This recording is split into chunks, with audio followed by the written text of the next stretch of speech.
ஏன்னா மெக்காவை பத்தின அந்த சிந்தனை தான் என்னை இன்னுமே ஊரிட வச்சிருக்கு. அதுதான் என்னை இந்த நாட்களை எதிர்கொள்ள வைக்குது. இந்த கிறிஸ்டல்ஸை வித்துக்கிட்டு அதே கேஃபேல லஞ்சையும் டின்னரையும் சாப்பிட்டுக்கிட்டு என் காலத்தை ஓட்டுறதுக்கு இந்த எண்ணம் மட்டும்தான் காரணம். ஒருவேளை நான் மெக்காவுக்கு போயிட்டு வந்துட்டேன்னா எனக்கு வாழறதுக்கு எந்த காரணமும் இல்லாம போயிடுமோ அப்படிங்கிற பயம் எனக்குள்ள இருக்கு. நீ உன்னோட ஆடுகளை பத்தியும் பிரமிட பத்தியும் கனவு காண்ற. நீ என்ன மாதிரி இல்ல. ஏன்னா நீ உன்னோட கனவுகளை அடையணும்னு நினைக்கிற.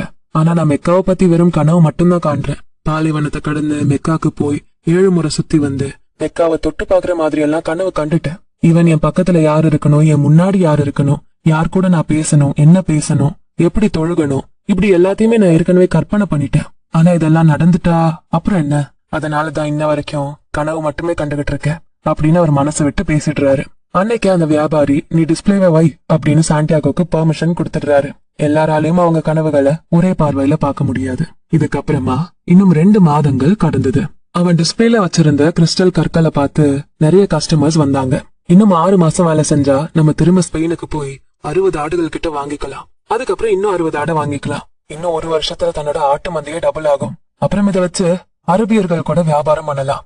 ஏன்னா இப்பதான் அவனால அரபி மொழியை பேச முடியுது. அன்னைக்கு அந்த சந்தையில தான் கடைசியா அவன் உரும் தும்மியும் 2 கற்களையும் பயன்படுத்தினான். அதுக்கப்புறம் அதோட பயன்பாடு அவனுக்கு தேவையில்லை. ஏன்னா இப்போ ஈஜிப்ட் பிரமிட பாக்குற கனவு அவனுக்கு பெருசா தெரியல. எப்படி அந்த கிறிஸ்டல் வியாபாரிக்கு மெக்கா கனவு இருந்ததோ அதே மாதிரிதான் அவனுக்கும் அந்த பிரமிட் கனவா மட்டுமே இருந்தது.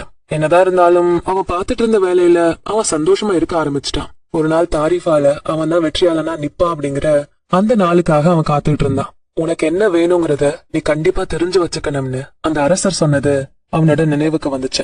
சாண்டியாகோ தனக்கு வேண்டியதுக்காக தான் வேலை செஞ்சுகிட்டு இருக்கான்னு அவனுக்கு நல்லாவே தெரியும். மேபி அவனுக்கான அந்த புதையல் இப்படி தெரியாத நாட்டுல மாட்டி திருடர்கள் கிட்ட ஏமாந்து அவனோட ஆட்டு கூட்டத்தை 2 மடங்கு ஆக்குறதா கூட இருக்கலாம்னு அவன் நினைச்சான். அவனை நினைச்சு அவன் பெருமையும் பட்டுக்கிட்டான். எப்படி கிறிஸ்டலை கையாள்றது, வார்த்தைகளை பயன்படுத்தாம எப்படி மொழி பேசுறது, சகுனங்களை எப்படி புரிஞ்சுக்கிறது, இப்படி நிறைய விஷயங்களை அவன் கத்துக்கிட்டான். ஒரு நாள் மதியம் மலையோட உச்சியில அவன் ஒரு ஆளை பார்த்தான். இவ்வளவு தூரம் நம்ம ஏறி வந்திருக்கோம், இங்க கண்டிப்பா நம்ம ஏதாவது குடிக்கிறதுக்கு நல்ல கடை இருக்கவா செய்யாதுன்னு புலம்பிக்கிட்டே இருந்தாரு. ஒருவேளை இதுவும் சகுனமா இருக்குமோ அப்படின்னு அந்த வியாபாரி கிட்ட சாண்டியாகோ கேக்குறான். ஓகே, இப்படி மலை ஏறி சோர்ந்து போய் வர மக்களுக்கு நம்ம டீ விற்கலாமே அப்படின்னு சொல்றான் சாண்டியாகோ. அட, இங்க நிறைய டீ கடைங்க இருக்கு பாரு அப்படின்னு வியாபாரி சொல்றாரு. ஆமா, நம்ம அதே டீய கிறிஸ்டல் கிளாஸ்ல விற்கலாம். டீயும் குடிச்சிட்டு மக்கள் இந்த கிளாஸையும் வாங்க ஆசைப்படுவாங்கல்ல. அழகு கண்டிப்பா எல்லாரையும் மயக்கம்னு சின்ன வயசுலயே நான் கேள்விப்பட்டிருக்கேன். இப்படி சாண்டியாகோ சொன்னதை கேட்டு அந்த வியாபாரி பதில் சொல்லாம அமைதியா இருக்காரு. அன்னைக்கு மதியம் தொழுகைய முடிச்சுட்டு கடையை மூடிட்டு சாண்டியாகோவை தான் பக்கத்துல கூப்பிட்டு உட்கார வச்சு அரபியர்கள் பயன்படுத்துற ஹூக்கா அப்படிங்கிற வித்தியாசமான புகைப்பிடிக்கிற பைப்பை அவன்கிட்ட கொடுக்கறாரு. நீ எதுக்காக எந்நேரமும் யோசிச்சுக்கிட்டே இருக்கன்னு அவரு கேட்க, நான் தான் ஏற்கனவே சொல்லிட்டேனே, எனக்கு திரும்ப ஆடுங்களை வாங்கணும், அதுக்கு நான் பணத்தை சேர்க்கணும்னு அவன் சொல்றான். அந்த ஹூக்கா பைப்ல இன்னும் சில கறிகளை கொட்டி அந்த வியாபாரி புகையை நல்லா உள்ள இழுக்கிறாரு.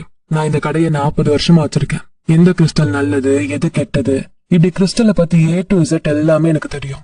எப்படி அதோட அளவு இருக்கும், அதோட பயன்பாடு என்னன்னு எனக்கு தெரியும். நீ சொன்ன மாதிரி அதே கிறிஸ்டல்ல நம்ம டீயை வித்தா என்னோட வியாபாரம் நல்லா பெருகும், கடையும் பெருசாகும். ஆனா நான் என்னோட வாழ்க்கையவே மாத்திக்கணும்னு சொல்றாரு. ஆமா, அது நல்லதானே, உங்க வாழ்க்கையே மாறப்போகுது அப்படின்னு சாண்டியாகோ சொன்னதை கேட்ட அந்த கிறிஸ்டல் வியாபாரி, நான் இப்படியே வாழ்ந்துட்டேன், இந்த வாழ்க்கைக்கு நான் பழகிட்டேன். நீ என்னோட வாழ்க்கைக்குள்ள வர்றதுக்கு முன்னாடி நான் இதே இடத்துல எவ்வளவு நேரத்தை வீணாக்கிட்டேனே அப்படின்னு நான் நிறைய சிந்திச்சிருக்கேன். என்னோட நண்பர்கள் வேற இடத்துக்கு போயிட்டாங்க, சிலருக்கு காசு தட்டுப்பாடு ஆயிருச்சு, சிலர் முன்னாடி பார்த்த வியாபாரத்தை விட இப்ப நல்ல வியாபாரத்துல நல்ல சம்பாத்தியத்தோட இருக்காங்க. இதெல்லாம் என்ன மன உளைச்சலுக்கு ஆளாக்கிடுச்சு. ஆனா எனக்கு எதுவுமே கெட்டதா நடக்கல. எப்படி என்னோட கடை இருக்கணும்னு நான் ஆசைப்பட்டேனோ அதே மாதிரி சைஸ்ல தான் என்னோட கடை இருக்கு. இதுல நான் எதையும் மாத்த விரும்பல. ஏன்னா எனக்கு மாற்றத்தை எதிர்கொள்ள சுத்தமா விருப்பம் இல்ல. நான் எப்படி இருக்கணும் அப்படியே இருந்துக்கிறேன். இதுதான் எனக்கு வேணுமும் கூட அப்படின்னு அவர் சொல்றாரு. சாண்டியாகோக்கு என்ன சொல்றதுன்னே தெரியல. தொடர்ந்து அந்த கிறிஸ்டல் வியாபாரி பேசுறாரு. நீ எனக்கு கிடைச்ச மிக சிறந்த வரம். இன்னைக்குதான் நான் இதுவரை பார்க்காத ஒரு விஷயத்த புரிஞ்சுக்கிட்டேன். நமக்கு கிடைச்ச வரங்களை நம்ம தவிர்க்க ஆரம்பிச்சிட்டோம்னா அதுவே நமக்கு சாபம் ஆயிடும். என்னோட வாழ்க்கையில நான் எதையும் இழக்க விருப்பப்படல. நீ என்ன செல்வந்தனாக்க நினைக்கிற. எனக்கு தெரியாத, நான் இதுவரை பார்க்காத பகுதியை அடைய வைக்க நினைக்கிறேன். ஆனா இப்பதான் எனக்கு அதெல்லாம் கண்ணுக்கு தெரியுது. எவ்வளவு வாய்ப்புகள் கொட்டி கிடக்குதுன்னு எனக்கு நல்லா தெரியுது. நீ வர்றதுக்கு முன்னாடி நான் பட்ட வருத்தத்தை விட இனிமே நான் படப்போற வருத்தம் ரொம்ப அதிகமா இருக்கும். எனக்கு பெரிய பெரிய விஷயங்களை அடைய முடியும்னு நல்லாவே தெரியும். ஆனா அதை செய்ய எனக்கு விருப்பம் இல்ல அப்படின்னு சொல்லி முடிக்கிறாரு. நல்ல வேலை, தாரிஃபால அந்த பேக்கர் கிட்ட போய் நான் எதுவும் பேசாம அப்படியே திரும்ப வந்தேன். பேசியிருந்தா அவரும் இவர மாதிரிதான் குழம்பி போய் புலம்பிருப்பாரு அப்படின்னு சாண்டியாகோ தனக்குள்ள நினைச்சுக்கிறான். 2 பேரும் அந்த ஹூக்கா பைப்ல கொஞ்ச நேரம் புகை பிடிக்கிறாங்க. சூரியனும் மறைய ஆரம்பிக்குது. ரெண்டு பேரும் அரபி மொழியில பேசுறாங்க. அட, எனக்கு அரபியெல்லாம் பேச வருது பாரு அப்படின்னு சாண்டியாகோ தன்னை நினைச்சே பெருமைப்பட்டுக்கிறான். முன்னாடி ஒரு காலத்துல இந்த உலகத்துல நான் என்ன தெரிஞ்சுக்க ஆசைப்படுறேனோ அதை எனக்கு என்னோட ஆடுங்க சொல்லி தரும்னு நினைச்சுக்கிட்டு இருந்தா சாண்டியாகோ. ஆனா அதுங்க அவனுக்கு அரபி சொல்லி தரல. சோ ஆடுங்களால சொல்லி தர முடியாத சில விஷயங்களும் இந்த உலகத்துல இருக்கு. அத அந்த வியாபாரி எனக்கு சொல்லி தந்துட்டு இருக்காரு. ஆடுங்களுக்கு தெரிஞ்சதெல்லாம் சாப்பாடு, தண்ணி தான். அதுங்க எனக்கு எதுவும் சொல்லி தரல.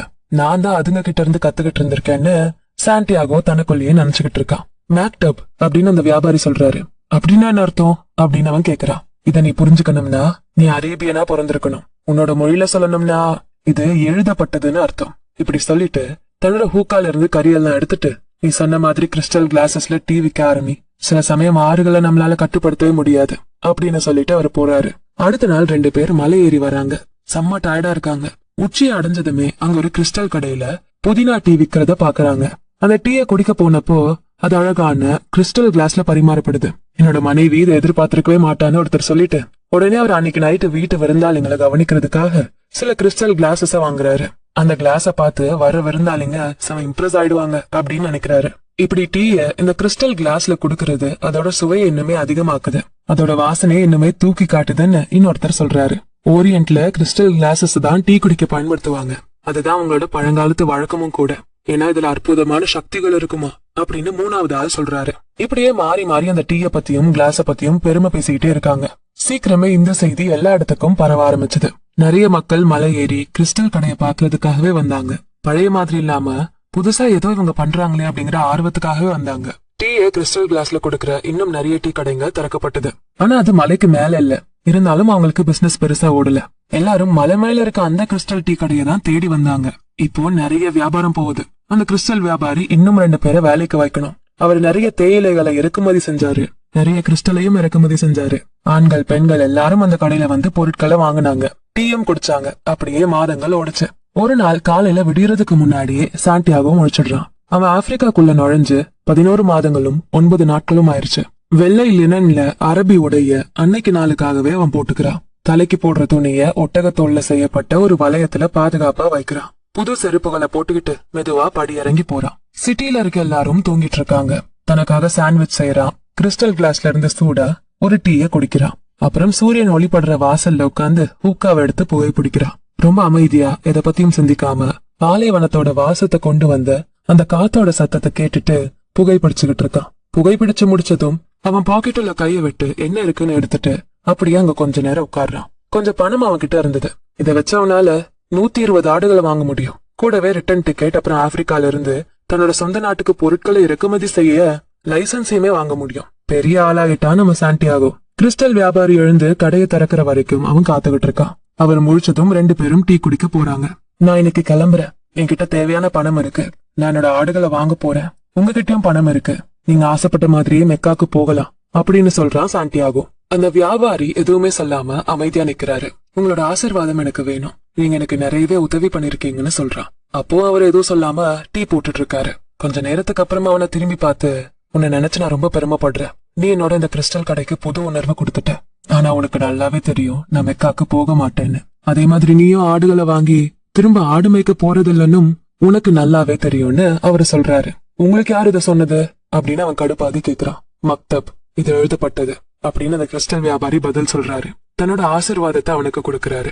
சாண்டியாகோவும் அவனோட ரூமுக்கு போய் பொருட்கள் எல்லாத்தையும் பேக் பண்றான். வெளியே கிளம்புறப்போ ரூமோட மூலையில அவனுடைய பழைய பை கண்ணுக்கு பட்டுச்சு. அது ஏதோ ஒரு மூலையில வேண்டாத பொருள் மாதிரி இருந்தது. அப்படி ஒரு பை இருக்குங்கிறதையே அவன் மறந்துட்டான். அவனோட பையில இருந்து தன்னோட ஜாக்கெட் எடுத்து இல்லாத யாருக்காவது அதை கொடுத்துடலாம்னு யோசிக்கிறான். உடனே உரிம் துமிம் அப்படிங்கிற 2 கற்கள் அந்த பையில இருந்து தரையில விழுது. உடனே அவன் பழைய அரசரை பத்தி யோசிக்கிறான். இவரை பத்தி யோசிச்சே மாச கணக்கில் ஆச்சேன்னு அப்பதான் அவனுக்கு ஞாபகம் வருது. காசு சேமிச்சு ஸ்பெயினுக்கு கெத்தா போகணும் அப்படிங்கிற எண்ணத்துல வேலை பார்த்துட்டு இருந்தா. அதுலயே 1 வருஷம் வேகமா ஓடிருச்சு. நீ கனவு காண்றத நிறுத்திராத, சகுனங்களை ஃபாலோ பண்ணு. இதுதான் அந்த வயசான அரசர் சொன்னது. உடனே அவன் உரிம் துமிம் இந்த 2 கற்களையும் எடுத்துக்கிறான். திரும்ப அவனுக்கு அந்த வயசான அரசர் அவன் கிட்ட நிக்கிற மாதிரி உணர்வு வருது. 1 வருஷம் அவன் கடுமையா உழைச்சிட்டான். இப்ப வந்த சகுனம் படி அவன் திரும்ப போகணும். நான் முன்னாடி என்ன செஞ்சனோ அதையே திரும்ப செய்ய போறேன்னு அவன் நினைக்கிறான். ஆடுங்க அவனுக்கு அரபி மொழியை கத்து கொடுக்கலனாலும் அது அவனுக்கு ரொம்ப முக்கியமான ஒரு விஷயத்த சொல்லி கொடுத்திருக்கு. அதுதான் எந்த வார்த்தைகளுமே இல்லாம ஒருத்தர் பேசி புரிஞ்சுக்கிற மொழி. இந்த மொழியை தான் அவன் கடையை இம்ப்ரூவ் பண்ணி முன்னுக்கு கொண்டு வர பயன்படுத்தினான். இந்த மொழியில ஒரு உற்சாகம் இருந்தது. இந்த மொழி மூலமா அவன் அன்பு ஜெயிச்சான், வாழ்க்கையோட நோக்கத்தை ஜெயிச்சான். இனி அவனுக்கு இந்த ஆப்பிரிக்கால இருக்க டான்ஜியர் சிட்டி வினோதமான நகரம் இல்ல. அது அவனுக்கு நல்லா புரிஞ்சுது. அவனால இந்த இடத்தையே கைக்குள்ள வச்சுக்க முடியுதுன்னா இந்த உலகத்தையே வச்சுக்க முடியும். அந்த வயசான அரசர் சொன்னாரு, உனக்கு ஒண்ணு வேணும்னா அதை அடைய இந்த மொத்த பிரபஞ்சமே உனக்கு உதவி பண்ணும்னு. ஆனா அவர் திருட்டு போறத பத்தியோ முடிவில்லாத பாலைவனத்தை பத்தியோ கனவுகள் இருந்தும் அதை புரிஞ்சுக்காம இந்த கிறிஸ்டல் வியாபாரி மாதிரி இருக்க மக்களை பத்தியோ எதுவுமே சொல்லல. பிளஸ் அந்த பிரமிட்ஸ் வெறும் கற்கள் அப்படிங்கறதையும் அதை யாருனாலும் வீட்டுக்கு பின்னாடி கட்டிக்கலாம் அப்படிங்கறதையும் அவர் சொல்லல. அப்புறம் நீ முன்னாடி வச்சிருந்த ஆட்டு மந்தையை விட மிக பெருசான மந்தைய வாங்க உன்கிட்ட பணம் இருந்தா அதை நீ வாங்கிடலான்னு அவர் சொல்ல மறந்துட்டாரு. சாண்டியாகோ தன்னோட பைய எடுத்துக்கிட்டு அதை மத்த பொருளோட ஒன்னா வச்சிடுறான். அவன் படி இறங்குறான். வெளிநாட்டு ஜோடிகள் தன்னோட கடைக்கு வந்திருக்காங்கன்னு அந்த வியாபாரி அவங்கள கவனிக்கிறாரு. மத்த 2 கஸ்டமர்ஸ் பொருட்களை வாங்கிட்டு அப்பதான் கடைக்கு வந்து கிறிஸ்டல் கிளாஸ்ல டீ குடிக்கிறாங்க. எப்பவும் விட அன்னைக்கு காலையில நிறைய சம்பவங்கள் நடக்குது. அவன் நின்ன இடத்துல இருந்து பாக்குறான். முதல் முறையா அந்த கிறிஸ்டல் வியாபாரியோட தலைமுடி அப்படியே அந்த வயசான அரசரோட தலைமுடி மாதிரியே இருக்கு. அப்புறம் டான்ஜியர்ல அவனோட முதல் நாள்ல அந்த சந்தையில நடந்து போனப்போ ஒரு மிட்டாய் வியாபாரிக்கு உதவி பண்ணான். அவரோட சிரிப்பும் அப்படியே அந்த வயசான அரசரோட சிரிப்பு மாதிரியே இருந்தது. ஒருவேளை அவர் இங்கேயும் வந்து இந்த மக்கள் மேலேயும் தாக்கத்தை ஏற்படுத்திருக்கலாம்னு அவன் நினைக்கிறான். ஆனா இந்த மக்கள் யாருமே அவரை இதுவரை சந்திச்சதே இல்ல. இன்னொரு பக்கம் தன்னோட பர்சனல் லெஜெண்ட புரிஞ்சுக்க நினைக்கிறவங்களுக்கு நான் கண்டிப்பா உதவி பண்ணுவேன்னு அவர் சொன்னதும் அவன் நினைவுக்கு வருது. அந்த கிறிஸ்டல் வியாபாரிக்கு குட் பை கூட சொல்லாம அவன் அங்கிருந்து கிளம்பிடுறான். மத்த மக்கள் முன்னாடி வச்சு அவன் அழுக விருப்பப்படல. கண்டிப்பா அவன் அந்த இடத்த மிஸ் பண்ணதான் போறான். அவன் கத்துக்கிட்டு நிறைய புது விஷயங்களையும் மிஸ் பண்ண போறான். அவன் தாமாலேயே ரொம்ப தன்னம்பிக்கையோட இருந்தான். நான் கண்டிப்பா இந்த உலகத்தை ஆளுவேன்னு அவன் நினைச்சான். ஆனா நான் திரும்ப எனக்கு தெரிஞ்ச ஆடு மேய்க்கிற வேலைக்கு தான் போக போறேன். என் ஆடுங்களை தான் பாத்துக்க போறேன். இதுதான் நடக்க போகுது. ஆனாலும் அவன் தன்னோட முடிவை நினைச்சு சந்தோஷமா இல்ல. ஒரு வருஷம் முழுக்க அவன் வேலை செஞ்சிருக்கான். ஆனாலும் அவனோட கனவு நினைவாகல. ஒவ்வொரு நிமிஷமும் அவனோட கனவு மேல அவன் வச்சிருந்த முக்கியத்துவம் கொஞ்சம் கொஞ்சமா குறைய ஆரம்பிச்சது. ஒருவேளை அது அவனோட உண்மையான கனவா இருந்திருக்காதோ, ஒருவேளை அது அவனோட ஆசையா இல்லாம இருந்திருக்கலாம். யாருக்கு தெரியும்? மேபி அந்த கிறிஸ்டல் வியாபாரி மாதிரி இருக்கிறது கூட பெட்டர் தான். மெக்கா போகணும்னு ஆசை வச்சிருக்காரு, கனவு கண்டுகிட்டு இருக்காரு. ஆனா அவர் போகவே மாட்டேன்னு சொல்றாரு. அவர் வாழ்க்கை முழுக்க அந்த ஆசையோட இருக்கதான் அவருக்கு பிடிக்குமா? இப்படி சொல்லி அவன் தன்னைத்தானே கன்வின்ஸ் பண்ணிக்கிறான். கையில உரியும் தும்மும் இருந்தது. அது அவனுக்கு அந்த வயசான அரசரோட முழு பலத்தையும் உறுதியையும் கொடுத்தது. இது எதேர்ச்சியா நடந்ததா இல்ல சகுனமான்னு அவனுக்கு தெரியல. இத நினைச்சுக்கிட்டு முதல் நாள் ஒரு பாருக்கு போனானே, அந்த பாருக்கு போறான். ஆனா அங்க அந்த திருடன் இல்ல. அந்த கடை ஓனர் அவனுக்கு ஒரு கப் டீயை கொடுக்கறாரு. நான் திரும்ப போய் ஆடு மேய்க்கிறவனாவே ஆகிடுறேன் அப்படின்னு அவன் நினைக்கிறான். ஏன்னா ஆடுகளை எப்படி பாத்துக்கணும்னு அவனுக்கு நல்லா தெரியும். அது அவன் இன்னும் மறக்கவும் இல்ல. ஆனா ஒருவேளை ஈஜிப்ட்ல இருக்க பிரமிட்ஸுக்கு போக எனக்கு வேற வாய்ப்பு கிடைக்காதோ அப்படின்னு அவன் நினைக்கிறான். அந்த வயசான அரசர் தங்க கவசம் போட்டிருந்தாரு. அவருக்கு என்னோட கடந்த காலம் முழுக்க தெரிஞ்சிருந்தது. அவர் உண்மையாவே அரசர் தான், ரொம்ப புத்திசாலியான அரசர். இங்க இருந்து ஆண்டலூசியாவோட மலை உச்சியை அடைய வெறும் 2 மணி நேரம் தான் ஆகும். ஆனா அவனுக்கும் பிரமிடுக்கும் இடையில பெரிய பாலைவனம் முன்னே இருந்தது. இதுக்கு வேற வழி இருக்கும் அப்படின்னு அவன் ஃபீல் பண்றான். உண்மை என்னன்னா அவனுக்கும் அந்த புதையலுக்கும் இடையில 2 மணி நேரம் தான் இருந்தது. ஆனா அந்த 2 மணி நேரம் ஒரு வருஷமா மாறிடுச்சு. எனக்கு தெரியும், நான் என்னோட ஆடுங்க கிட்டதான் திரும்ப போகணும் அப்படின்னு அவன் நினைக்கிறான். அதுங்க என்ன நல்லாவே புரிஞ்சுக்கும், அதனால பிரச்சனை இல்ல. அதுங்க எப்பவுமே எனக்கு நல்ல நண்பர்களா இருக்கும். இன்னொரு பக்கம் பாலைவனம் எனக்கு நல்ல நண்பனா ஆகுமான்னு எனக்கு தெரியல. ஆனா அங்கதானே என்னோட புதையலை தேடி ஆகணும். ஒருவேளை அதை என்னால கண்டுபிடிக்க முடியலன்னா நான் திரும்ப வீட்டுக்கு போயிடலாம். இப்ப என்கிட்ட பணம் இருக்கு, பிளஸ் எனக்கு வேண்டிய நேரமும் இருக்கு. அப்ப ஏன் நான் ஒரு ட்ரை பண்ணி பார்க்க கூடாது? அவனுக்கு திடீர்னு ரொம்ப சந்தோஷமாச்சு. ஏன்னா அவன் திரும்ப ஆடு மேய்க்கலாம், கிறிஸ்டல் விக்ரனாவும் ஆகலாம். மேபி இந்த உலகத்துல வேற மறைக்கப்பட்ட புதையல்களும் இருக்கலாம். ஆனா அவனுக்கு மட்டும்தான் அந்த கனவு இருந்தது. அவன் மட்டும்தான் அந்த அரசரை சந்திச்சான். இது வேற யாருக்குமே நடக்கலையே.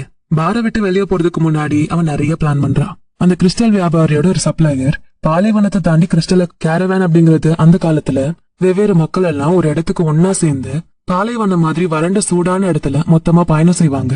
அதுக்கு ஒட்டகங்களையும் பயன்படுத்திப்பாங்க. பாத யாத்திரை கூட்டமா போற மாதிரி மக்கள் எல்லாம் இப்படி கூட்டமா வழிகாட்டுதலோட பயணம் செய்வாங்க. இந்த கேரவேன்ல தான் சப்ளையர் கிறிஸ்டலை கொண்டு வருவாரு அப்படிங்கிறது சாண்டியாகோக்கு ஞாபகம் வந்தது. உரிம் துமிம் 2 கற்களும் அவன் கையில தான் இருந்தது. ஏன்னா அந்த 2 கற்களும் தான் அவனுக்கு புதையல அடைய வழிகாட்ட போகுது. யாராவது ஒருத்தர் தன்னோட பர்சனல் லெஜெண்ட புரிஞ்சுக்க நினைக்கிறாங்கன்னா அவங்க கூடவே தான் நான் எப்பவுமே இருப்பேன்னு அந்த வயசான அரசர் சொன்னது அவனோட நினைவுக்கு வருது. அந்த சப்ளையரோட பட்டறைக்கு போய் பிரமிட் ரொம்ப தூரம் தானான்னு தெரிஞ்சுக்கிறதுக்கு எவ்வளவு காசு ஆகும்னு சாண்டியாகோ கேக்குறான். களத்துல இறங்க தயாராகிறான். ஒரு இங்கிலீஷ்காரர் பெஞ்ச்ல உட்கார்ந்துருக்காரு. அவர் மேல விலங்குகளோட வாடை அடிச்சது, வேர்வை மற்றும் தூசியோட வாடையும் அடிச்சது. நான் இப்படி ஒரு நிலைமையில வந்து நிப்பேன்னு நினைச்சு கூட பாக்கல. கெமிக்கல் ஜேர்னலோட பக்கத்தை புரட்டி 10 வருஷம் யூனிவர்சிட்டியில இருந்துட்டு இப்போ நான் இந்த தொழுவத்துல இருக்கேன்னு நினைக்கிறாரு. எப்படி இருந்தாலும் அவர் மூவ் ஆகி போய் தான் ஆகணும். அவருக்கு சகுனங்கள் மேல நம்பிக்கை இருந்தது. அவரோட மொத்த வாழ்க்கையும் மொத்த படிப்பும் இந்த பிரபஞ்சத்தோட ஒரே ஒரு மொழியை கண்டுபிடிக்கிறதுல தான் குறியா இருந்தது. முதல்ல வேற எஸ்பெராண்டோவோ படிச்சாரு, அப்புறம் உலகத்தோட மதங்களை படிச்சாரு. இப்ப ஆல்கெமி, அதாவது உலோகங்கள் எல்லாம் விலை மதிப்பில்லாத பொருட்களா மாத்துறது. இத செய்யறவங்கள ஆல்கெமிஸ்ட்னு சொல்லுவாங்க. ஒரு பொருளை உருக்கி விலை மதிப்பில்லாத ஒரு பொருளா உருவாக்குறது. இப்ப அவருக்கு எஸ்பெராண்டோ பேச தெரியும், எல்லா மதங்களையும் புரிஞ்சுக்க தெரியும். ஆனா அவரால் ஆல்கெமிஸ்ட் ஆக முடியல. அவர் நிறைய புரிஞ்சுக்க வேண்டியிருந்தது. ஆனா அவரை போகக்கூடாத திசைக்கு அவரோட படிப்பு கொண்டு போய் நிறுத்திருச்சு. ஒரு ஆல்கெமிஸ்டோட அவர் நல்ல உறவை வளர்த்துக்க முயற்சி செஞ்சாரு. ஆனா ஆல்கெமிஸ்ட் எல்லாரும் வினோதமான மக்கள். அவங்க தன்னை பத்தி மட்டுமே யோசிப்பாங்க, யாருக்கும் உதவ மாட்டாங்க. யாருக்கு தெரியும், பிலாசபர் ஸ்டோனோட ரகசியத்தை அவங்க கண்டுபிடிக்க முடியாம தோத்து போயிருக்கலாம். அதனாலதான் அவங்களோட அறிவை அவங்க கிட்டே வச்சுக்கிட்டாங்க போல. பிலாசபர் ஸ்டோனுங்கிறது விலை மதிப்பில்லாத பொருள். இதுக்கு சாதாரண உலோகங்களான இரும்பு, செம்பெல்லாம் தங்கமாவும் வெள்ளியாவும் மாத்தக்கூடிய சக்தி கொண்டது. இதுதான் நிறைய ஆல்கெமிஸ்ட் தேடிக்கிட்டு இருந்தாங்க. ஆனா இது யாருக்குமே கிடைக்கல. பிலாசபர் ஸ்டோனை கண்டுபிடிக்கிறதுக்காக அவரோட அப்பா சொத்தெல்லாம் ஏற்கனவே அழிச்சிட்டாரு. இந்த உலகத்துல இருக்க பெரிய பெரிய லைப்ரரிகள்ல உட்கார்ந்து நிறைய நேரத்தை வீணடிச்சிட்டாரு. ஆல்கமி சம்பந்தப்பட்ட அரிதான ரொம்ப முக்கியமான புத்தகங்கள்ல அவரு வாங்கிட்டாரு. அதுல ஒரு கதையை அவர் ரீட் பண்ணாரு. ரொம்ப வருடங்களுக்கு முன்னாடி பிரபலமான அரேபிய ஆல்கமிஸ்ட் ஒருத்தர் யூரோப்புக்கு வந்தாரு. அவருக்கு 200 வயசுக்கும் மேல இருக்கும். அவர் தான் பிலாசபர் ஸ்டோனை கண்டுபிடிச்சது. கூடவே தி எலிக்சர் ஆஃப் லைஃபையும் அவர் கண்டுபிடிச்சாரு. எலிக்சர் ஆஃப் லைஃப்ங்கிறது சாவே இல்லாத வரத்தை கொடுக்கக்கூடிய ஒரு மருந்து. கூடவே அது இருக்க எல்லா நோயும் குணப்படுத்திடும். இத பிலாசபர் ஸ்டோன்ல இருந்து தான் உருவாக்க முடியும். இந்த கதையை படிச்ச அந்த இங்கிலீஷ்காரர் ரொம்பவே இம்ப்ரெஸ் ஆகிடுறாரு. இது கட்டுக்கதையா தான் இருக்கும்னு அவர் நினைச்சிட்டாரு. பாலைவனத்துல தொல்லியல் ஆய்வுகளை முடிச்சுட்டு வந்த தன்னோட நண்பர் ஒருத்தர் அரபுகள் கிட்ட ரொம்ப அற்புதமான சக்திகள் இருந்திருக்கு அப்படின்னு சொல்லுவாருன்னு அந்த இங்கிலீஷ்காரர் எதிர்பார்க்கல. நான் ஆல்ஃபேயம் ஒயாசிஸ்ல தான் வாழுறேன். அண்ட் அங்க இருக்க மக்களும் 200 வயசு ஆள் ஒருத்தர் எந்த உலோகத்தையும் தங்கமா மாத்திருவாருன்னு சொல்லுவாங்க அப்படின்னு ஃப்ரெண்டு சொன்னதை கேட்ட அந்த இங்கிலீஷ்காரருக்கு செம்ம எக்ஸைட்மெண்ட். எல்லா வேலைகளையும் கேன்சல் பண்ணிட்டு ரொம்ப முக்கியமான புத்தகங்கள்லாம் புரட்ட ஆரம்பிக்கிறாரு. இப்ப அவரை தூசி பிடிச்ச நாத்தம் அடிக்கிற ஒரு பட்டறையில உட்கார்ந்துருக்காரு. வெளியில சஹாரா பாலைவனத்தை கடந்து போறதுக்காக கேரவான்கள் தயாரா இருக்கு. அது ஆல்ஃபயோம தான் கடந்து போகும். நான் போய் இந்த ஆல்கமிஸ்ட கண்டுபிடிச்சே தீருவேன்னு அந்த இங்கிலீஷ்காரர் நினைச்சுக்கிட்டு இருக்காரு. அப்ப அரேபிய உடை அணிஞ்சுகிட்டு கையில லக்கேஜ் பைகளோட நம்ம சாண்டியாகோ அந்த இங்கிலீஷ்காரருக்கு வணக்கம் சொல்றான். நீங்க எங்க போறீங்கன்னு கேக்குறான். நான் பாலைவனத்துக்கு போறேன்னு அந்த இங்கிலீஷ்காரர் பதில் சொல்லிட்டு உடனே புக்க படிக்க திரும்பிடுறாரு. இதுக்கு மேல பேச அவரு விருப்பப்படல. ஏன்னா இத்தனை வருடங்களா அவர் படிச்ச எல்லாத்தையும் திரும்பி படிக்கணும். அந்த ஆல்கமிஸ்ட கண்டுபிடிச்சே ஆகணும். அப்ப சாண்டியாகவும் தான் வச்சிருந்த ஒரு புக்கை எடுத்து படிக்க ஆரம்பிக்கிறான். அந்த புக்கு ஸ்பானிஷ்ல எழுதப்பட்டிருந்தது. இதுவும் நல்லதான்னு அந்த இங்கிலீஷ்காரர் நினைக்கிறாரு. அரேபியா விட அவன் ஸ்பானிஷ் நல்லா பேசினான். ஆல்ஃபயோமுக்கு தான் அவனும் வரான்னா வேலைதும் இல்லாதப்போ நமக்கு துணைக்கு பேச ஒரு ஆள் கிடைக்கும்னு அவரு நினைக்கிறாரு. இது என்ன வினோதமா இருக்கு அப்படின்னு சாண்டியாகோ சொல்றான். அந்த புக்க ஆரம்பிக்கிறப்போ ஆரம்பத்துல இறுதி சடங்கு நடத்துற சீன் தான் இருந்தது. அவனும் 2 வருஷமா அந்த புக்க படிக்க நினைக்கிறான். இந்த முதல் பக்கங்களை அவனால தாண்டவே முடியல. இப்ப அவனை டிஸ்டர்ப் பண்ண அந்த வயசான அரசரும் இல்ல. இருந்தாலும் அவனால அந்த புக்க கவனம் செலுத்தி படிக்க முடியல. அவன் எடுத்த முடிவுகள் மேல அவனுக்கு இன்னுமே சந்தேகங்கள் இருந்தது. ஆனா அவனால ஒரு விஷயத்த மட்டும் புரிஞ்சுக்க முடிஞ்சது. முடிவுகள் எடுத்தாதான் நிறைய விஷயங்கள் துவங்கும்னு அவன் புரிஞ்சுக்கிறான். ஒருத்தன் தன்னோட முடிவை எடுத்துட்டான்னா அவன் நினைச்சு கூட பார்க்காத இடங்களுக்கு அவன் ஒரு அலையே வந்து கூட்டிட்டு போகும். நானும் என்னோட புதையலை தேடி போகணும்னு முடிவெடுத்தப்போ ஒரு கிறிஸ்டல் கடையில வந்து வேலை பார்ப்பேன்னு நினைச்சு பாக்கலையே. இப்ப எங்க போகுதுன்னே தெரியாத இந்த கேரவன்ல நான் போக போறேன்னு நினைச்சு கூட பாக்கலையே. எல்லாமே நான் எடுத்த அந்த முடிவுனாலதான் தானா நடக்குது. பக்கத்துல அந்த இங்கிலீஷ்காரர் புக்கு படிச்சுட்டு இருக்காரு. அவருக்கு சாண்டியாகோ கூட சிரிச்சு பேசலாம் விருப்பம் இல்லாத மாதிரியே தெரிஞ்சது. அவன் வந்து நின்னப்பவே அவர் எரிச்சல் தான் பட்டாரு. மேபி ஆரம்பத்திலேயே அவங்க நண்பர்கள் ஆகிருக்கலாம். ஆனா அந்த இங்கிலீஷ்காரர் தான் பேசவே இல்லையே. சாண்டியாகோ புக்க மூடிட்டு உரம் தும்மிம தன்னோட பாக்கெட்ல இருந்து எடுத்து விளையாட ஆரம்பிக்கிறான். அப்ப இந்த கேரவன்ல பயணிச்சிட்டு இருந்த இன்னொருத்தர் உரம் தும்மிம்னு கத்துறாரு. மின்னல் வேகத்துல அவன் அந்த கற்களை தன்னோட பாக்கெட்ல போட்டுட்டு இதை நான் விக்கிறதுக்காக கொண்டு வரல அப்படின்னு சொல்றான். இது அந்த அளவுக்கு மதிப்பு வாய்ந்ததும் இல்ல. இது சாதாரண கற்கள் தான். இந்த மாதிரி இந்த பூமியில கோடிக்கணக்கில் கற்கள் இருக்கு. ஆனா இத பத்தி தெரிஞ்சவங்களுக்கு கண்டிப்பா இது உரம் தும்மிம்னு தெரியும். ஆனா இது இப்பவும் சில பேர்கிட்ட இருக்குன்னு எனக்கு தெரியாதுன்னு அந்த இங்கிலீஷ்காரர் சொல்றாரு. இத எனக்கு ஒரு அரசர் கொடுத்தாருன்னு அவன் சொல்றான். கூட அந்த கேரவான்ல பயணிச்சிட்டு இருந்தவரு எந்த பதிலும் சொல்லாம தன்னோட பாக்கெட்ல கைய விட்டு அந்த பையன்கிட்ட இருந்த மாதிரியே 2 கற்கள் எடுத்து நீ அரசன் நான் சொன்ன அப்படின்னு கேக்குறாரு. எனக்கு தெரியும், ஒரு ஆடு மேய்க்கிறவன்ட்ட போய் அரசர் எப்படி பேசுவான்னு நீங்க நினைக்கிறீங்க அப்படின்னு அவன் கேக்குறான். அப்படியெல்லாம் இல்ல, எல்லாருமே அவர் அரசன் தான் ஏத்துக்க மறுத்தப்போ ஆடு மேய்க்கிறவன் தான் அவரை அரசனா ஏத்துக்கிட்டான். அதனால அரசர்கள் ஆடு மேய்க்கிறவங்க கிட்ட பேசுறது ஒன்னும் அற்புதமான விஷயம் இல்ல. இது பைபிள்லயே இருக்கு. இதே புக்கு தான் உரிம் துமிம் பத்தியும் சொல்லியிருக்கு. இந்த கற்கள் கடவுள் யாருக்கு வழங்க நினைக்கிறாரோ அவங்களுக்கு தான் கிடைக்கும். பாதிரியார்கள் எல்லாம் இதை தங்களோட தங்க கவசத்துல வச்சிருப்பாங்கன்னு சொல்றாரு. அந்த பட்டறைக்கு அவன் வந்ததை நினைச்சு ரொம்பவே சந்தோஷப்படுறான். இது கூட சகுனமா இருக்கலாம்னு அந்த இங்கிலீஷ்காரர் சொல்ல, உங்களுக்கு யாரு சகுனங்களை பத்தி சொன்னா அப்படின்னு அவன் ரொம்ப ஆர்வமா கேக்குறான். இந்த உலகத்துல இருக்க எல்லாமே ஓமென் தான்னு தான் படிச்சுட்டு இருந்த ஜேர்னலை மூடி வச்சுட்டு பேச ஆரம்பிக்கிறாரு அந்த இங்கிலீஷ்காரர். இந்த பிரபஞ்சத்துல இருக்க எல்லாராலையுமே புரிஞ்சுக்க முடியற ஒரே ஒரு மொழி இருக்கு. ஆனா அது எப்பயோ மறக்கடிக்கப்பட்டுருச்சு. மத்த பொருள்கள்ல நான் அந்த ஒரு மொழியை தான் தேடிக்கிட்டு இருக்கேன். அதனாலதான் நான் இங்க இருக்கேன். இந்த ஒரு மொழியை தெரிஞ்ச அந்த மனுஷனை தான் நான் தேடி போறேன். அவர் ஒரு ஆல்கமிஸ்ட்னு சொல்றாரு. எல்லாம் நல்லா போயிட்டு இருந்தப்போ நீங்க 2 பேரும் அதிர்ஷ்டசாலிங்க. இன்னைக்கு ஆல்ஃபியோமுக்கு ஒரு கேரவன் போகுது அப்படின்னு குண்டா ஒரு அரபிக்காரர் சொல்றாரு. ஆனா நான் ஈஜிப்டுக்கு தான் போகணும்னு சாண்டியாகோ சொல்றான். ஆல்ஃபியோம் ஈஜிப்ட்ல தானே இருக்கு, நீ என்ன அரபு அப்படின்னு அவர் கேள்வியை கேட்டுட்டு கிளம்பிடுறாரு. இது நல்ல சகுனம். என்னால முடிஞ்சா வார்த்தைகளோட லக்கையும் கோயின்சிடன்ஸையும் வச்சு நான் ஒரு பெரிய என்சைக்ளோபீடியாவே எழுதிருவேன். எப்படி அந்த ஒரே ஒரு மொழி எழுதப்பட்டதோ அந்த மாதிரியே நீ இந்த உரிம் துமிமை சந்திச்சது எதிர்பாராம நடந்ததில்ல அப்படின்னு அந்த இங்கிலீஷ்காரர் சொல்றாரு. நீயும் அந்த ஆல்கமிஸ்ட தேடிதான் போறியா அப்படின்னு கேக்குறாரு. அவன் பட்டுன்னு நான் புதையல தேடி போறேன்னு உளறிட்டான். ஆனா அவர் என்னமோ இதுக்கு பெருசா ரியாக்டே பண்ணல. எனக்கு அந்த ஆல்கமி யாருன்னு தெரியாதுன்னு அவன் சொல்லிட்டு இருந்தப்போ அந்த வேர் ஹவுஸோட பாஸ் வந்து வாங்க வெளியிலன்னு கூப்பிடுறாரு. நான் தான் இந்த கேரவனோட தலைவன். நான் கூட்டிட்டு போற எல்லாரோட வாழ்வும் சாவும் என் கையில தான் இருக்கு. அந்த பாலைவனம் மாத்தி மாத்தி பேசுற பொம்பளை மாதிரி என்ன அப்படியே பைத்தியமாக்கிறோன்னு கருப்பு கண்ணோட பெரிய தாடி வச்ச ஒருத்தர் சொல்றாரு. அங்க கிட்டத்தட்ட 200க்கும் மேற்பட்ட மக்கள் இருந்தாங்க. ஒட்டகம், குதிரைன்னு 400 விலங்குகள் இருந்தது. அந்த கூட்டத்துல பெண்கள், குழந்தைகள், பெல்ட்ல வால் வச்சுக்கிட்டு தோல்ல துப்பாக்கி வச்சுக்கிட்டு நிறைய ஆண்களும் இருந்தாங்க. இங்கிலீஷ்காரர்கிட்ட நிறைய புக்ஸ் உள்ள ஒரு பெட்டியும் இருந்தது. அங்க சத்தமா இருந்தது. நான் சொல்றத நீங்களாம் நல்லா புரிஞ்சுக்கணும்னு அந்த தலைவர் திரும்ப திரும்ப சொல்லிட்டே இருந்தாரு. இங்க நிறைய மக்கள் இருக்காங்க. அவங்களுக்கு சொந்த கடவுள்கள் இருக்காங்க. ஆனா என்னோட கடவுள் அல்லாஹ் மட்டும்தான். அல்லாஹ் மேல ஆணையா சொல்றேன், இந்த பாலைவனத்தை கடக்க என்னால முடிஞ்ச எல்லாத்தையுமே நான் செய்வேன். என்ன சூழலா இருந்தாலுமே என்ன நம்பி என்னோட கட்டளைகளை ஃபாலோ பண்ணுவேன். இப்படி நீங்க எல்லாரும் எனக்கு சத்தியம் பண்ணணும். இந்த பாலைவனத்துல கட்டளையை மீறி நடந்துகிட்டா சாவுதான் மிஞ்சம் அப்படின்னு அந்த தலைவர் எல்லாருக்கும் சொல்லி புரிய வைக்கிறாரு. அந்த கூட்டத்துல இருந்து முணுமுணுக்கிற சத்தம் கேக்குது. எல்லாரும் தங்களோட கடவுள் மேல சத்தியம் பண்றாங்க. சாண்டியாகோ ஜீசஸ் மேல சத்தியம் பண்றான். இங்கிலீஷ்காரர் எதுவுமே சொல்லல. எல்லா மக்களும் தங்களோட பாதுகாப்புக்காக பிரார்த்தனை செய்யறாங்க. சாண்டியாகவும் இங்கிலீஷ்காரரும் ஒட்டகங்கள் மேல ஏறி உட்கார்றாங்க. அவரோட ஒட்டகத்தை பார்த்து அவன் ரொம்பவே பரிதாபப்படுறான். ஏன்னா அதுல ஃபுல்லாவே கனமான புத்தகங்கள் உள்ள பெட்டி இருந்தது. இங்க எதுவுமே எதிர்பாராத விதமா நடக்கிறது இல்லைன்னு அங்க வேர் ஹவுஸ்ல விட்ட பேச்ச திரும்ப ஆரம்பிக்கிறான். நாங்க இருக்கிறது காரணம் என்னோட அரேபிய நண்பன் ஒருத்தன்னு சொல்லிட்டு இருக்காரு. ஆனா அந்த கேரவான் நகர ஆரம்பிக்கவும் அவர் சொல்றது எதுவுமே கேட்கல.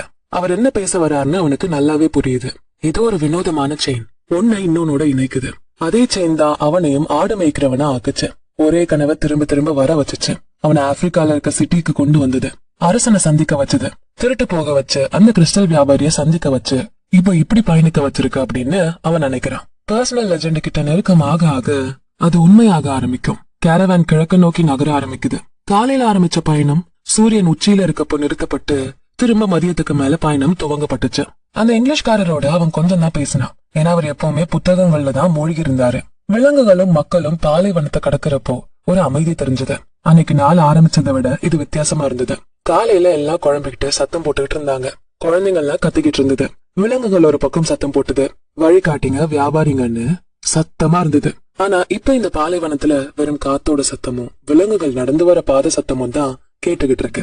இவன் அந்த வழிகாட்டிங்க கூட ஒருத்தருக்கு ஒருத்தர் குறைவாதான் பேசிக்கிட்டாங்க. நான் மணல நிறைய முறை கடந்திருக்கேன். ஆனா இந்த பாலைவனம் ரொம்ப பெருசு. இதோட பரப்பளவு மனுஷனை ரொம்ப சின்னதா காட்டும் அப்படின்னு ஒரு ஒட்டக ஓட்டி சொல்றாரு. இதுக்கு முன்னாடி அவன் பாலைவனத்துல காலடி கூட எடுத்து வச்சதில்ல. ஆனா அவர் சொன்னதை சாண்டியாகவும் நல்லா புரிஞ்சுக்கிட்டான். அவன் எப்ப கடலையோ நெருப்பையோ பார்த்தாலும் அமைதி ஆயிடுவான். அதோட சக்தியை பார்த்து பிரமிச்சு போயிடுவான். நான் என்னோட ஆடுங்க கிட்ட இருந்தும் அந்த கிறிஸ்டல் கிட்ட இருந்தும் நிறைய கத்துக்கிட்டேன். இப்ப இந்த பாலைவனத்துக்கிட்ட இருந்தும் நான் நிறைய கத்துக்க வேண்டியிருக்கு. காத்தடிக்கிறது நிக்கவே இல்ல. அவன் ஒரு நாள் தாரிஃபால இருக்க கோட்டையில அதே காத்தடிச்சத நினைவுபடுத்தி பாக்குறான். அது அவன் ஆட்டத்தோட உள்ள ஞாபகப்படுத்துச்சு. ஆனா இப்ப அவனோட ஆடுங்க எப்படி ஆண்டலூசியால சாப்பாடும் தண்ணியும் தேடிக்கிட்டு இருந்ததோ அதேதான் செஞ்சுகிட்டு இருக்கும். ஆனா அதுங்கதான் இப்ப என்னோட ஆடுங்க இல்லையே. அதுங்களுக்கு புது ஆடு மேய்க்கிறவர் கிடைச்சிருப்பாரு. என்ன கண்டிப்பா அதுங்க மறந்துருக்கும். நல்லதுதான். ஆடுங்க மாதிரி விலங்குகள் எல்லாம் அடிக்கடி பயணிச்சுக்கிட்டே தான் இருக்கும். அதனால மூவ் ஆன் ஆகி போக நல்லாவே அதுக்கு தெரிஞ்சிருக்கும்னு யோசிச்சுக்கிட்டு அவன் அந்த வியாபாரியோட பொண்ணை பத்தி யோசிக்க ஆரம்பிக்கிறான். ஒருவேளை அவளுக்கு ஒரு பேக்கர் கூடயோ இல்ல நல்லா வாசிச்சு அவளுக்கு கதை சொல்லக்கூடிய ஒரு ஆடு மேய்க்கிறவன் கூடயோ கல்யாணம் ஆயிருக்கலாம். எனக்கு தான் அந்த குடிப்பணம் இல்ல அப்படின்னு நினைச்சுக்கிட்டே அவன் ஒட்டகம் ஓட்டுறவர் சொன்னதை புரிஞ்சுக்க நினைக்கிறான். மேபி அவரும் அந்த ஒரே ஒரு மொழியை கத்துக்கிட்டு இருக்காரோ என்னமோ. ஹான்சஸ்னு தான் என்னோட அம்மா என்ன கூப்பிடுவாங்க. அவன் தன்னோட உள்ளுணர்வுகளை நல்லா புரிஞ்சுக்க ஆரம்பிச்சான். அது எல்லா மக்களோடையுமே அவனை கனெக்ட் பண்ணுச்சு. எல்லாமே எழுதப்பட்டது தானே. மேக்டப்னு அந்த கிறிஸ்டல் வியாபாரி சொன்னது நினைவுக்கு வந்தது. அந்த பாலைவனம் முழுக்க மேடு பள்ளம்னு ஏறி இறங்குற மாதிரி மணலா இருந்தது. சில பகுதிகளில் பாறைகளா இருந்தது. ஒரு பெரிய பாறை நடுவுல வந்தது. மொத்த கேரவேனும் அதை சுத்தி போக வேண்டிய சூழல் உருவாச்சு. பெரிய பாறை இருந்தா பெரிய அளவு சுத்த வேண்டியிருக்கும். மணல் ரொம்ப உள்ள போற மாதிரி இருந்தா எந்த பக்கம் மணல் நல்லா இருக்கோ அந்த பக்கம் தான் விலங்குகளை ஓட்டுவாங்க. சில இடங்கள் நிலம் முழுக்க வறண்டு போன ஏரியோட உப்பா இருந்தது. இந்த மாதிரி இடங்கள்ல விலங்குகள் தடுமாற ஆரம்பிக்கும். ஒட்டக ஓட்டிகள் கீழே இறங்கி அதுங்க மேல இருக்க சுமையெல்லாம் இறக்கி முன்னேத்தி கொண்டு போவாங்க. அப்புறம் கூட்டிட்டு நடந்து திரும்ப பொருட்கள் எல்லாம் ஒட்டகத்து மேல வச்சு நடந்து போவாங்க. வந்த வழிகாட்டி உடம்பு சரியில்லாம போனாலும் இல்ல இறந்து போனாலும் ஒட்டக ஓட்டிகள் அங்கேயே சீட்டு குலுக்கி போட்டு இன்னொருத்தர தேர்வு செஞ்சுப்பாங்க. இது எல்லாமே ஒரே ஒரு காரணத்துக்காக தான் நடக்குது. எத்தனை மாற்று பாதைகள் வந்தாலும் எவ்வளவு அட்ஜஸ்ட்மெண்ட்ஸ் பண்ணாலும் மொத்த கேரவானும் ஒரே இடத்தை நோக்கி தான் பயணிக்குது. ஒன்ஸ் அந்த தடைகளை கடந்துட்டா போதும். அதால வானத்துல தெரியுற நட்சத்திரத்தை வழிகாட்டியா வச்சு முன்னோக்கி போக வேண்டிய இடத்துக்கு போக முடியும். காலை நேரத்துல மின்னிட்டு இருக்க அந்த நட்சத்திரத்தை பாக்குறப்போ நம்ம தண்ணி, பனை மரங்கள், வீடு, மத்த மக்கள் எல்லாம் வாழற சரியான பாதையை நோக்கிதான் போறோங்கிறது அவங்களுக்கு நல்லாவே தெரியும். இதெல்லாம் தெரியாம இருந்தது அந்த இங்கிலீஷ்காரர் மட்டும்தான். அவர் முக்கால்வாசி நேரம் புக்கிலேயே தான் மூழ்கி இருந்தாரு. சாண்டியாகோ கிட்டயுமே புக் இருந்தது. ஆனா அந்த பயணத்துல அவன் சில நாட்கள் மட்டும்தான் அந்த புக்கை படிச்சான். புக்கை தாண்டி அந்த கேரவேனை அவன் நல்லா கவனிச்சான். காற்றை கவனிச்சான். சுத்தி இருக்க எல்லாத்தையும் நல்லா அப்சர்வ் பண்ணிக்கிட்டே வந்தான். அவனோட ஒட்டகத்தை பத்தி தெரிஞ்சுகிட்டதும் அது கூட சீக்கிரமா ஃப்ரெண்ட் ஆனதும் அவன் புக்கை தூக்கி போட்டுட்டான். எப்ப புக்கை திறந்தாலும் முக்கியமான ஏதோ ஒண்ணு நம்ம கத்துப்போங்கிற எண்ணம் அவனுக்குள்ள வலுவா இருந்தது. இதை தேவையில்லாத சுமைன்னு அவன் புரிஞ்சுக்கிட்டான். அவனோட ஒட்டகத்துல ஒன்னா வந்து அந்த ஒட்டக ஓட்டுறவரோட நண்பனானா. நைட்டு நெருப்பு மூட்டி அதை சுத்திதான் எல்லாமே உட்கார்ந்துருப்பாங்க. அவர் ஒட்டகத்தை ஓட்டுறத பாக்குறப்போ அவன் ஆடுகளை ஓட்டிட்டு போனதுதான் நினைவுக்கு வருது. இப்படி அவர் கூட பேசிக்கிட்டு இருக்கப்போ ஒரு முறை அந்த ஒட்டக ஓட்டி தன்னோட வாழ்க்கை கதை ஒண்ணு சொல்றாரு. நான் எல் கைரம் கிட்டதான் வாழறேன். அங்கதான் என்னோட பழத்தோட்டம் இருக்கு. என் குழந்தைங்க அங்கதான் இருக்காங்க. என்னோட இந்த வாழ்க்கை நான் சாகிற வரைக்குமே மாறாது. ஒரு முறை பயிர்கள் எல்லாம் செழிச்சிருந்த காலத்துல நாங்க எல்லாரும் மெக்காக்கு போனோம். நான் இதுவரை நிறைவேற்றாத ஒரு கடமையான ஹஜ்ஜையுமே நான் நிறைவேற்றிக்கிட்டேன். இனி நான் செத்தாலும் சந்தோஷமா சாவேன். இப்பதான் எனக்கு நிம்மதியாவும் இருக்கு. ஒரு நாள் எங்க பூமி நடுங்க ஆரம்பிச்சது. நிலத்துல நதி நிரம்பி வழிஞ்சது. மத்தவங்களுக்கு தான் ஏதாவது நடக்கும், எனக்கு எதுவும் நடக்காதுன்னு நான் நினைச்சேன். வந்த வெள்ளத்துல எல்லா ஆலிவ் மரங்களுமே அடிச்சுட்டு போயிடுமோன்னு என் பக்கத்து வீட்டுக்காரங்க எல்லாம் பயந்தாங்க. என் பொண்டாட்டி எங்க குழந்தைங்க எல்லாத்தையும் இழந்துருவோமோன்னு பயந்தா. நான் சம்பாதிச்சு வச்ச எல்லாத்தையுமே இழந்துருவோமோன்னு பயந்தேன். நிலைமை நாசமாச்சு. வேற ஏதாவது செஞ்சுதான் சம்பாதிக்கணுங்கிற கட்டாயம் வந்தது. அதனாலதான் நான் இன்னைக்கு ஒட்டக ஓட்டியா இருக்கேன். ஆனா அந்த பேரிடர் எனக்கு அல்லாவுடைய வார்த்தைகளை நினைவுபடுத்துச்சு. மக்களுக்கு அவங்களுக்கு வேணுங்கிறத அடையறதுக்கான திறமைகள் முழுசா இருக்கப்போ தெரியாத ஒரு விஷயத்த நினைச்சு அவங்க பயப்பட வேண்டிய எந்த அவசியமும் இல்ல.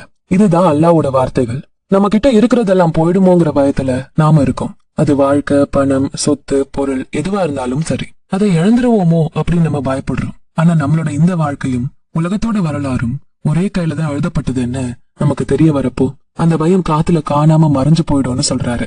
சில சமயங்கள்ல அவங்களோட கேரவன் இன்னொரு கேரவனை சந்திச்சது. இந்த மக்களுக்கு தேவைப்பட்டது அவங்க கிட்ட இருக்கும், அவங்களுக்கு தேவைப்பட்டது இங்க இருக்கும். இது எல்லாமே ஒரே கையால எழுதப்பட்டதுதான். எல்லாருமே நெருப்பு மூட்டி உட்கார்ந்த நேரத்துல ஒட்டக ஓட்டிகள் எல்லாரும் மணல் புயலை பத்தி தகவல்களை பரிமாறிக்கிட்டாங்க. பாலைவனங்களை பத்தின கதைகளையுமே சொல்லிக்கிட்டாங்க. சில நேரம் வித்தியாசமான ஆடைகள் அணிஞ்சு ஆளுங்க வருவாங்க. அவங்கதான் கேரவன் பகுதியை கண்காணிக்க கூடியவங்க. இங்க திருடர்கள் இருப்பாங்க, கொடூரமான பழங்குடியினர் இருப்பாங்க. அதனால பாதுகாப்பா போங்கன்னு சொல்றாங்க. அவங்க அமைதியா வந்து வார்னிங் கொடுத்துட்டு வந்த வழியிலே போறாங்க. அவங்களோட ஆடைகள் கருப்பு நிறத்துல இருந்தது. அவங்க முகம், தலையெல்லாம் மூடி இருந்தாங்க. வெறும் கண்கள் மட்டும்தான் தெரிஞ்சது. ஒரு நாள் இரவு அதே மாதிரி நெருப்பு மூட்டி எல்லாம் உட்கார்ந்து இருக்காங்க. ஒட்டகம் ஓட்டுற டிரைவர் இங்கிலீஷ்காரரும் அந்த பையனும் உட்கார்ந்துருக்க இடத்துக்கு வந்துட்டாரு. பழங்குடியினர் போர்களை பத்தி நிறைய புரளிகள் இருக்குன்னு அவர் சொல்றாரு. 3 பேரும் அமைதியாயிடுறாங்க. காத்துல பயம் தெரிகிறத சாண்டியாகோ நோட் பண்றான். ஆனா யாருமே எதுவுமே சொல்லல. வார்த்தைகள் எதுவும் இல்லாம எல்லாமே புரிஞ்சுக்க கூடிய ஒரே ஒரு மொழிய அவனால ஃபீல் பண்ண முடியுது. நாம ஆபத்துல மாட்டிக்கிட்டோமா அப்படின்னு அந்த இங்கிலீஷ்காரர் கேக்குறாரு. நாம ஒரு தடவை இந்த பாலைவனத்துக்குள்ள வந்துட்டா திரும்ப போகலாம் முடியாது. அண்ட் உங்களால திரும்ப போக முடியலன்னா முன்னேறி போறத பத்தி மட்டும்தான் நீங்க யோசிக்கணும். மத்ததெல்லாம் அல்லா கையில தான் இருக்கு. அது ஆபத்தா இருந்தாலும் சரின்னு ஒட்டகம் ஓட்டுறவர் சொல்லிட்டு மக்தப் எல்லாம் எழுதப்பட்டதுன்னு சொல்லிட்டு போறாரு. ஒட்டகம் ஓட்டுறவர் எழுந்திருச்சு போனதுக்கு அப்புறம் நீங்க இந்த கேரவனை நல்லா கவனிக்கணும். நம்ம நிறைய இடங்கள்ல வழி தவறலாம். ஆனா நம்ம எல்லாருமே ஒரே ஒரு இடத்தை நோக்கி தான் போறோம்னு சாண்டியாகோ இங்கிலீஷ்காரர்கிட்ட சொல்றான். நீ இந்த உலகத்தை பத்தி நிறைய தெரிஞ்சுக்கணும். நீ சொல்றபடி பார்த்தா இந்த புக்ஸும் கேரவான் தானே அவர் சொல்றாரு.